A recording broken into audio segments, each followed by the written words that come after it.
నాయకుడిపల్లె గ్రామ ప్రజలకు అదేవిధంగా ఈ గ్రామ వైఎస్ఆర్ పార్టీ నాయకులు ఈశ్వరయ్య గారు, పిల్లయ్య గారు, నాగరాజు గారు, అదేవిధంగా బాలయ్య గారు, కృష్ణయ్య గారు, ప్రభాకర్ గారు, నరసింహ గారు, చిన్న ఈశ్వరయ్య గారు, వీరయ్య గారు, గోల్దాంపతి మనోహర్ గారు, నాగేశ్వరరావు గారు, మధు గారు, అదేవిధంగా ఈ యొక్క పుల్లూరు కృష్ణారెడ్డి గారు, గోవిందప్ప గారు, దానం గారు, ఈ యొక్క కార్యక్రమానికి ముఖ్య అతిథులుగా చేసినటువంటి డిప్యూటీ చైర్మన్ బాబురెడ్డి గారు, శివారెడ్డి గారు, కోలాడు బాబురెడ్డి గారు, గరురెడ్డి గారు, ఉదయభాస్కర్ రెడ్డి గారు, అందరికీ కూడా పేరు పేరున హృదయపూర్వక నమస్కారాలు తెలియజేస్తాం. ఈ యొక్క సచివాలయ పరిధిలో 16,57,57 నేరుగా మన ప్రియతమ ముఖ్యమంత్రి జగన్మోహన్ రెడ్డి గారు కులము గాని మతము గాని ఏది కూడా చూడకుండా ప్రతి ఒక్కరికి కూడా అర్హులైన ప్రతి లబ్ధిదారునికి కూడా 16,57,00,000 మీ యొక్క అకౌంట్ లో ఈ యొక్క 2019 నుంచి 2024 వరకు అమ్మఒడి గాని, చేయూత గాని, చేదోడు గాని, ఆసరా గాని, సున్నా వడ్డీ గాని, ఈ విధంగా చెప్పుకుంటూ పోతే 32 పథకాలకు సంబంధించి మరి ఈరోజు ఇంత డబ్బు మీకు అకౌంట్ లో వేయడం జరిగింది. అదేవిధంగా నాన్ డిబిటీ ద్వారా 5,45,00,000, 16,57,00,000, 5,45,00,000 కలిపితే 22,42,00,000 మీ యొక్క సచివాలయ పరిధిలో ఖర్చు పెట్టడం జరిగింది. అదేవిధంగా ఈరోజు ఇప్పుడే బాబురెడ్డి గారు అన్ని కూడా వివరాలు అన్ని కూడా విషయాలు చెప్పారు. ఏమేమి డెవలప్ చేసింది అన్ని కూడా చెప్పారు. మళ్ళీ చెప్పాల్సిన అవసరం లేదు. ముఖ్యంగా నేను ఒకటే చెప్తా ఉన్నా, మనకు కులము కంటే గుణం ముఖ్యం. కులం కంటే గుణం ముఖ్యం. గుణం చూడండి, ఈరోజు జగన్మోహన్ రెడ్డి గారు చూడండి, ఎక్కడ కులము కానీ, మతం కానీ, పార్టీ కానీ, ప్రాంతం కానీ లేకుండా అన్ని వర్గాల వారికి అందరికీ కూడా సమానంగా ఈరోజు డబ్బులు వేయడం జరిగింది. ఈరోజు కొంతమంది మాట్లాడుతూ ఉన్నారు, ఈరోజు ఒక దిక్కు ఈ యొక్క పథకాలు తీసుకుంటా ఉన్నారు, మళ్ళీ మాట్లాడుతూ ఉన్నారు. మరి వాళ్ళకు కూడా దేవుడు అనేవాడు ఉన్నారు. వాళ్ళ యొక్క మనస్సాక్షిని ప్రశ్నించుకోవాలా. ఎవరైనా వాళ్ళ యొక్క మనస్సాక్షిని ప్రశ్నించగల ఈ యొక్క జగన్మోహన్ రెడ్డి గారి వల్ల మనం లబ్ధి పొందినామా, లేకుండా నష్టపోయినామా, మరి ఏ విధంగా లబ్ధి చేకూరింది, మరి ఇన్ని పథకాలు గతంలో ఎందుకు ఇవ్వలేకపోయినారు, ఈరోజు జగన్మోహన్ రెడ్డి గారు మాత్రమే ఎందుకు ఇస్తామన్నారు అనేది ఈ తెలుగుదేశం నాయకులు ఒకసారి ఆత్మవిమర్శ చేసుకోవాలని చెప్పి నేను కోరుతా ఉన్నా.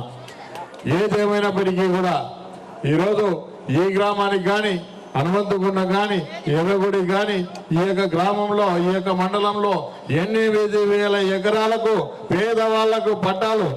ఈరోజు ఒక అమ్మాయిని ఇవ్వాలి అంటే ఒక ఇల్లు ఉందా, లేకుంటే ఒక పొలం ఉందా అని చెప్పి అడుగుతా ఉన్నారు. ఈరోజు ప్రతి కుటుంబానికి కూడా పేదవాళ్ళందరికీ కూడా మరి పొలం ఇచ్చి వాళ్లకు జలకల కింద బోర్లు వేయించి ప్రతి సంవత్సరం కూడా ఈ యొక్క రైతు భరోసా పొందాలా. ప్రతి పేదవాడు కూడా పేదవాడిగా ఉండకూడదు. ప్రతి పేదవాడు కూడా ఈరోజు జగన్మోహన్ రెడ్డి గారి నాయకత్వంలో పనిచేస్తున్నటువంటి ఈ యొక్క వైఎస్ఆర్ కాంగ్రెస్ పార్టీ అధికారంలో ఉన్నప్పుడు మాకు జగన్మోహన్ రెడ్డి గారు, మా ఎమ్మెల్యే గారు, మా జడ్పీ చైర్మన్ గారు ఈ యొక్క పొలం ఇచ్చినారు, ఈ యొక్క ఇల్లు ఇచ్చినారు, ఈ లోన్ ఇచ్చినారు, ఈ అమ్మఒడి ఇచ్చినారు, ఈ చేయూత ఇచ్చినారు, ఈ చేదోడు ఇచ్చినారు అని చెప్పి ఈరోజు ప్రతి ఒక్కరు కూడా గర్వంగా చెప్పుకునే విధంగా ఈరోజు ఈ కార్యక్రమాలన్నీ కూడా చేయడం జరుగుతూ ఉంది. మరి ఇటువంటి పరిస్థితుల్లో ఈ బీసీ జనార్దన్ రెడ్డి ఒక మూర్ఖుడు ఈ యొక్క పేదవాళ్లకు మంచి జరుగుతూ ఉంటే ఈరోజు 8,000 ఎకరాలకు ఈ యొక్క మండలంలో పేదవాళ్ళందరికీ కూడా అసైన్మెంట్ కింద భూములు ఇస్తే ఈయనకేమో మన నొప్పి నాకు అర్థం కావడం లే. కోర్టు కేసి అడ్డుకుంటా ఉన్నాడు. ఈరోజు కోర్టు వేసి ఈరోజు పేదవాళ్ళకు పొలాలు ఇవ్వద్దు, ఈ యొక్క పొలాలన్నీ కూడా సిమెంట్ ఫ్యాక్టరీకి పనికి వస్తాయి, అక్కడ ముడి ఖనిజం అని చెప్పి మాట్లాడుతూ ఉన్నాడు. ఈరోజు పేదవాళ్ళ మీద ఎంత అసూయ ఉంది. ఈరోజు మళ్ళీ ఏ ముఖం పెట్టుకొని గ్రామాలకు వచ్చి ఓట్లు అడుగుతా ఉన్నారు, ఒకసారి ఆలోచన చేయవలసిందిగా కోరుతా ఉన్నా. ఈరోజు పేదవాళ్ళకు కడుపులు కొట్టి ఈరోజు పెద్దదారులకు మరి ఈరోజు ఈ యొక్క సిమెంట్ ఫ్యాక్టరీలకు తాబేదారులుగా మారే పరిస్థితి వస్తూ ఉంది. ఈరోజు జగన్మోహన్ రెడ్డి గారు అదే చెప్తా ఉన్నారు, పేదలకు పెత్తందారులకు మధ్య యుద్ధం జరుగుతూ ఉంది. ఇది ఈరోజు పేదవాడు గెలవాలంటే ప్రాణ గుర్తుకు ఓటేయాలని చెప్పి కూడా జగన్మోహన్ రెడ్డి గారు చెప్తా ఉన్నారు. కాబట్టి మీరు ఒకసారి ఆలోచన చేయండి. ఇది ధర్మానికి అధర్మానికి జరిగే యుద్ధం. ఈరోజు ధర్మం గెలవాలి, ఈరోజు పేదవాడు గెలవాలి. ఈరోజు ఇన్ని సంక్షేమ కార్యక్రమాలు ఏ ప్రభుత్వము స్వాతంత్రం వచ్చిన తర్వాత ఏ ప్రభుత్వము గతంలో ఎన్నడూ కూడా మనకి ఇచ్చిన పరిస్థితి లేదు. ఏనాడు పేదవాళ్ళ గురించి కానీ, పేదలకు ఇల్లు ఇవ్వాలని కానీ, పేదవాళ్ళకు రోడ్లు వేయాలని కానీ, కాలనీలో ఎస్సీ ఎస్టీ బీసీ కాలనీలో రోడ్లు వేయాలని కానీ, పొలాలకు వెళ్ళే రోడ్లు వేయాలని కానీ, ఓల్తాడిపత్రికి కానీ, అదేవిధంగా ఉప్పులూరుకి కానీ రోడ్లు వేయాలని కానీ, ఈ యొక్క నాగిచెట్టిపల్లి గ్రామంలో మంచినీటి వసతి ఉంది, మంచినీటి ఇబ్బంది ఉంది, ఇక్కడ నీటి వసతి కల్పించాలని కానీ ఏనాడు కూడా ఆలోచన చేసిన పరిస్థితి గతంలో లేదు. ఈరోజు ఇక్కడ నేను ఎమ్మెల్యేగా డిప్యూటీ చైర్మన్ పాపిరెడ్డి గారి సహకారంతోనే ఈరోజు ఇన్ని అభివృద్ధి కార్యక్రమాలు కూడా చేయగలిగినాం. మరి ఈరోజు బోల్తాడిపత్రికి కానీ, పుల్లూరుకి కానీ, ఈ యొక్క గ్రామంలో కానీ ఎక్కడ కూడా నీటి సమస్య లేకుండా వైఎస్ఆర్ ట్యాంకులు కానీ, జిల్లా పరిషత్ నిధుల నుంచి కానీ ఈరోజు బ్రిడ్జిలు కట్టి రోడ్లు వేసి, సిమెంట్ రోడ్లు వేసి, ఈరోజు ఎక్కడ చూసినా కూడా డ్రైనేజ్ వ్యవస్థ ఇబ్బందిగా ఉంది అంటే అక్కడ డ్రైనేజ్ వాటర్ కూడా పోయేదానికి కూడా వీలు కల్పించిన విషయం వాస్తవం కాదా అని చెప్పి నేను అడుగుతా ఉన్నాను. కాబట్టి మీరు ఆలోచన చేయండి, ఎవరు మంచి చేశారు, ఏ ప్రభుత్వం మంచి చేసింది, ఏ యొక్క డిప్యూటీ చైర్మన్ మంచి చేశారు, ఏ ఎమ్మెల్యే మంచి చేశారు, గత ప్రభుత్వంలో ఎందుకు చేయలేకపోయినారు, ఇప్పుడు ఎందుకు చేస్తా ఉన్నారు, మరి ఈ యొక్క ప్రభుత్వం బాగుందా, గతంలో తెలుగుదేశం పార్టీ అధికారంలో ఉన్నప్పుడు చంద్రబాబు నాయుడు బాగు చేసినారా, ఈ యొక్క బీసీ జనార్దన్ రెడ్డి బాగు చేసినారా, ఈరోజు కారసాని రామరెడ్డి బాగు చేసినారా, పాపిరెడ్డి బాగు చేసినారా, ఒకసారి ఆలోచన చేయవలసిందిగా కోరుతా ఉన్నా. కాబట్టి మీరు ఆలోచన చేయండి, మీ యొక్క మేలు కోసం, మీ యొక్క భవిష్యత్తు కోసం, మీ యొక్క భావి తరాల కోసం మేమంతా కష్టపడుతూ ఉంటే ఈరోజు ఈ నాయకులంతా కూడా ప్రజల మీద విషం పెంచుకొని ప్రజల మీద ఏదో విధంగా ప్రజలను ఇబ్బంది పెట్టాలా. ఈరోజు చేతనైతే మా మీద చూపండి, కానీ పేదవాళ్ళ మీద వీళ్ళు ప్రతాపం చూపిస్తా ఉన్నారు. ఏ మంచి పని చేసినా కోర్టు వేసి అడ్డుకునే కార్యక్రమం చేస్తూ ఉన్నారు. వీళ్ళకి సిగ్గుందా అని చెప్పి నేను అడుగుతా ఉన్నా. అదేవిధంగా మీరు ఆలోచన చేయండి, ముఖ్యంగా ఈ యొక్క జగన్మోహన్ రెడ్డి గారు ముఖ్యమంత్రి అయిన తర్వాత ఈరోజు ఇన్ని సంక్షేమ పథకాలు, ఈరోజు మీ గ్రామంలో మాకు మెజార్టీ రాకపోయినా, ఈరోజు మీ గ్రామంలో మాకు మెజార్టీ రాకపోయినా ఎక్కడ కూడా చిన్న చూపు చూడలేదు. ఎందుకంటే ఓటు వేసినా వేయకపోయినా అంతా మన వాళ్ళే. కులం కంటే గుణం ముఖ్యం. ఈరోజు మన ఈశ్వరయ్య గారు కానీ, మిగతా పుల్లయ్య వాళ్ళు కానీ, మిగతా వాళ్ళు ఇక్కడ ఉండే కమ్మ సామాజిక వర్గం కూడా అంతా మా బంధువుల్లాగా ఈరోజు కలిసిమెలిసి ఉన్నాం. ఈరోజు ఈ గ్రామంలో నేను పాపిరెడ్డి గారు ఈరోజు గ్రామంలో పట్టుబట్టి కూడా ఇక్కడ గ్రామ సర్పంచ్ను కూడా గెలిపించిన ఘనత ఈ యొక్క వైఎస్ఆర్ పార్టీ అని చెప్పి కూడా తెలియజేస్తాను. ఈరోజు ఈశ్వరయ్య గారు మీ అందరి ఆశీర్వాదంతోనే సర్పంచ్ గెలవడం జరిగింది. ఎప్పుడు కూడా గ్రామం గురించి కానీ, గ్రామంలో సమస్యల గురించి కానీ, ప్రజలంది కావాలని చెప్పి మాతో ఎప్పుడు కూడా పోరాడి కూడా తప్పకుండా ఈ గ్రామానికి సంబంధించి నాతో మన చైర్మన్ గారితో కూడా ఎక్కువ నిధులు రాబట్టుకొని ఈ గ్రామానికి అన్ని విధాలుగా ఈ యొక్క గ్రామమే కాదు, ఈ యొక్క ఉప్పులూరు కానీ, బోల్తాడిపత్రి కానీ, ఈ నాగిచెట్టిపల్లి కానీ, అదేవిధంగా ఎక్కడో కొండగొంపల్లో ఉండేటువంటి ఆ యొక్క చెంచు కాలనీ కూడా రోడ్లు వేసిన ఘనత ఈ యొక్క వైఎస్ఆర్ కాంగ్రెస్ పార్టీ ప్రభుత్వాన్ని చెప్పి కూడా తెలియజేస్తా ఉన్నా. ఈ రోజు ఇంత డెవలప్ చేస్తా ఉంటే సిగ్గులేని నాయకులు మాట్లాడుతూ ఉన్నారు, ఏం చేసినారని మాట్లాడుతూ ఉన్నారు. మీరు కళ్ళు ఉండి చూడండి, ఇక్కడికి వచ్చి చూడండి, మీ కళ్ళకి ఏమైనా కలపడం లేదా, లేకుంటే ఏమైనా పసుపు పూసుకున్నారా అని చెప్పి నేను అడుగుతా ఉన్నా. ఈరోజు చూడండి, ఈరోజు మీకు కళ్ళు కనపడకపోతే ఈరోజు కంటి వెలుగు ద్వారా ఖచ్చితంగా మీకు ఆపరేషన్లు చేయిస్తాం. ఉచితంగా కూడా జగన్మోహన్ రెడ్డి గారి సహకారంతో మీ కళ్ళకి ఏదైనా గంతలు కట్టుకుంటే మీరు అభివృద్ధి చూసి ఓరవ లేకపోతే మీ కళ్ళు కనపడకపోతే మీకు ఆపరేషన్లు చేయించైనా సరే మళ్ళీ ప్రభుత్వం వచ్చిన తర్వాత మీకు మంచి కంటి వెలుగు కింద మీకు కళ్ళకు అద్దాలు ఇప్పించి కింద భూములు ఇచ్చినాం. కానీ 5 సంవత్సరాలు తెలుగుదేశం పార్టీ అధికారంలో ఉంది. ఏ ఒక్క సెంటు కానీ భూమి కానీ ఎప్పుడైనా పేదవాళ్ళకి ఇచ్చిన ఆలోచన కానీ, ఇవ్వాలని ఆలోచన కానీ ఏనాడైనా వచ్చిందా అని చెప్పి నేను అడుగుతా ఉన్నా. ఏ రోజు కూడా రాలేదు. ఒక సెంటు భూమి ఇవ్వలేదు, ఒక సెంటు స్థలం ఇవ్వలేదు, ఒక ఇల్లు ఇవ్వలేదు, ఒక రోడ్డు వేయలేదు. ఈరోజు ఎన్ని మంచి పనులు చేస్తా ఉంటే మమ్మల్ని మాట్లాడుతూ ఉన్నారు. అదేవిధంగా ఈరోజు వైఎస్ఆర్ చేయూత కింద 45 సంవత్సరాలు పైబడ్డ బీసీ, ఎస్సీ, ఎస్టీ, మైనార్టీ వర్గాలకు సంబంధించి చేయూత కింద ప్రతి సంవత్సరం కూడా 18,750 ఇస్తా ఉన్నాం. 18,750 అంటే మరి ఈ యొక్క 5 సంవత్సరాల్లో 75,000 ఇచ్చినాం.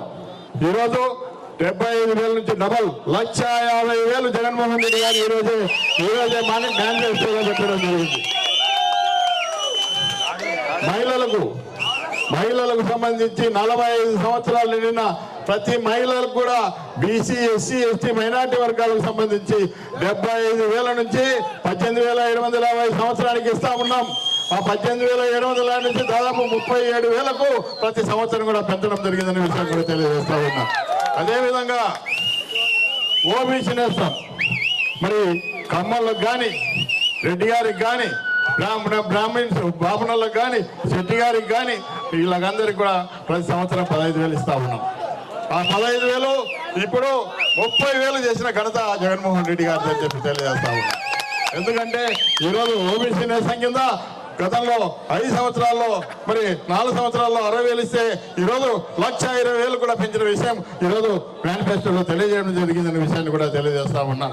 అదేవిధంగా అమ్మఒడి కింద 13,000 ఇస్తే ఈరోజు దాదాపు ఈ యొక్క 17,000కు కూడా పెంచిన విషయం ఈరోజు జగన్మోహన్ రెడ్డి గారు కూడా చెప్పారు.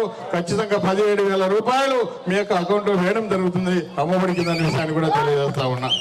అదేవిధంగా పెన్షన్కి సంబంధించి మరి ఏనాడు కూడా పెన్షన్ 3,000 ఇవ్వాలని చెప్పి ఆలోచన కూడా లేదు. కేవలం ఎన్నికలు వస్తేనే వాళ్ళకు ప్రజలు గుర్తొస్తారు. అవ్వాతాతలకు పెన్షన్ ఇవ్వాలనే ఆలోచన లేదు. ఈరోజు ఈ యొక్క వాలంటీర్ల ద్వారా పెన్షన్ 3,000 రూపాయలు ఇస్తా ఉంటే ఈ చంద్రబాబు నాయుడు ఓరో లేక ఈరోజు పెన్షన్ ఇవ్వకూడదు, ఏదో వాలంటీర్లు ఇవ్వకూడదు, మీరందరూ కూడా సచివాలయానికి వెళ్ళండి, ఎక్కడ ఎర్రగుడికి పోయి తెచ్చుకోండి అని చెప్పి ఆలోచన చేస్తా ఉన్నారు. ఇటువంటి నాయకులా మనకు పరిపాలించేది నేను అడుగుతా ఉన్నా. ఈరోజు అవ్వాతాతలకు సంబంధించి ఈరోజు ఎక్కడో ఎరుగుడికి పోయి ఈ యొక్క పెన్షన్ తెచ్చుకోవాలని చెప్పి చెప్తా ఉన్నారు. కాబట్టి సిగ్గులేని ప్రభుత్వం ఆనాడు తెలుగుదేశం పార్టీ నాయకులు సిగ్గుందా అని చెప్పి నేను అడుగుతా ఉన్నాను. ఈరోజు జగన్మోహన్ రెడ్డి ఒక మంచి పని చేసి ప్రతి ఇంటికి వెళ్ళి అవ్వాతాతలకు కోడి కొయ్యక ముందే ఈరోజు మీ ఇంట్లో వద్దకు వచ్చి పెన్షన్ ఇస్తా ఉంటే దీన్ని కూడా ఓర్వలేని పరిస్థితి వస్తూ ఉంది. కాబట్టి మీరందరూ కూడా ఆలోచన చేయండి. మళ్ళీ జగన్మోహన్ రెడ్డి గారు ముఖ్యమంత్రి చేసుకుంటే ఈ పథకాలన్నీ ఈ యొక్క పెంచిన పథకాలన్నీ వర్తిస్తాయి. ఈరోజు మీ యొక్క అకౌంట్కు డబ్బు వచ్చింది, మిమ్మల్ని పేదవాళ్ళని అందరినీ కూడా మంచి ఉద్దేశంతో మరి సహకారాలు చేయాలని చెప్పి ఆలోచన చేస్తా ఉన్నాడు. ఈ యొక్క ప్రభుత్వానికి మీరు తప్పకుండా పట్టం కట్టండి. రేపు రాబోయే ఎన్నికలు జరుగుతూ ఉన్నాయి. అదేవిధంగా రైతు భరోసా కూడా 13,500 నుంచి 16,000 కూడా పెంచడం జరిగింది. కాబట్టి ఈ అసలు చూపిస్తామని చెప్పి కూడా వేస్తా ఉన్నాం. అదేవిధంగా అంతటితో ఆగదు. జలకళ కింద ప్రతి ఒక్క వ్యవసాయదారునికి కూడా జలకళ కింద దాదాపు బోర్లు వేసి మోటార్లు ఇప్పించి ఆయిల్ ఇంజన్లు ఇప్పించి పైపులు ఇప్పించి అన్ని కూడా చేస్తామని చెప్పి కూడా ఈ సందర్భంగా తెలియజేస్తా ఉన్నాం. కాబట్టి ఈరోజు రైతుల ప్రభుత్వం, ఇది రైతు ప్రభుత్వం, రైతుల బాగు కోసం పనిచేసే ప్రభుత్వాన్ని మీరు ఆదరించండి. మరి తప్పకుండా మీరందరూ కూడా తప్పకుండా ఈ యొక్క గ్రామంలో ముఖ్యంగా చాలా మంది ఎస్టీలు ఉన్నారు, సుగాలీలు ఉన్నారు. కాబట్టి వాళ్లకు మహిళలకు సంబంధించి ఈరోజు దాదాపు 75,000 గతంలో సంవత్సరానికి ఇచ్చేవాళ్ళు, ఈరోజు 1,50,000 కూడా పెంచింది. కాబట్టి ఈరోజు ముఖ్యంగా ఈ గ్రామంలో ఈ యొక్క ఎస్టీలకు కానీ ఎస్సీలకు కానీ ఎక్కువ శాతం బీసీలకు కానీ ఎక్కువగా భూములు కూడా అసైన్మెంట్ కింద భూములు ఇస్తా ఉంటే కూడా ఈ యొక్క బీసీ జనార్దన్ రెడ్డి ఓటు లేక ఓటు వేయడం జరిగింది. కాబట్టి ఏది ఏమైనప్పటికీ కూడా ధర్మం గెలుస్తుంది. ఈరోజు ధర్మాన్ని కాపాడండి, ధర్మం మిమ్మల్ని కాపాడుతుంది. ఖచ్చితంగా జగన్మోహన్ రెడ్డి గారు ఒకటే చెప్తా ఉన్నారు, మీరు ధర్మాన్ని పాటించండి. మేము ఎన్ని కార్యక్రమాలు చేసినాం, ఇన్ని మంచి పనులు చేస్తాం, ఇంత అభివృద్ధి చేస్తాం, ఇన్ని సంక్షేమ పథకాలు నేరుగా ఎక్కడ కూడా లంచం అనేది లేకుండా 50 కుటుంబాలకు వాలంటీర్ని పెట్టి ఈరోజు ఒక సచివాలయాన్ని పెట్టి ప్రతి కుటుంబానికి కూడా ఇళ్ళ వద్దకు వచ్చి మీ పథకాలు ఇచ్చి ఇంతగా చేస్తా ఉన్నాం. కాబట్టి మాకు 5 సంవత్సరాలకు ఒక్కోసారి ఓటు అడుగుతా ఉన్నాం. కాబట్టి మీరందరూ కూడా మమ్మల్ని ఎంపీకి ఒక ఓటు, ఎమ్మెల్యేకి ఒక ఓటు వేసి మమ్మల్ని ఆదరించి మళ్ళీ జగన్మోహన్ రెడ్డి గారి నాయకత్వంలో